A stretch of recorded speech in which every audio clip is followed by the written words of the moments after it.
कहे बेटा बपवे पे पड़ेला, सभे लोग कहे बेटा बपवे पे पड़ेला। हम बानी सांवर मन एही से तो डरेला। हाँ, बाटी के बनावट राजा तोहरे पे जाई, रूप रंग पाई हमरा से सुघराई। नाक जैसे सुगवा के, नाक जैसे सुगवा के ठार होई हो। भले बड़ा साबर पियब मोर,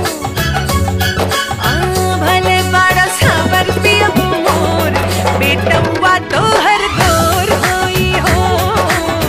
भले बड़ा साबर पियब मोर, बेटवा तोहर गोर होई हो।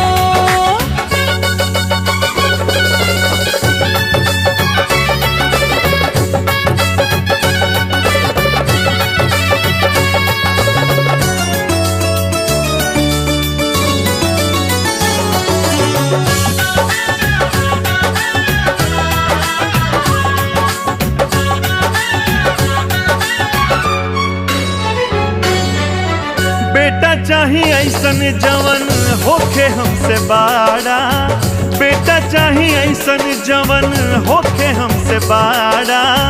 कह तो ले आदि काल है किसमिस छोहाड़ा।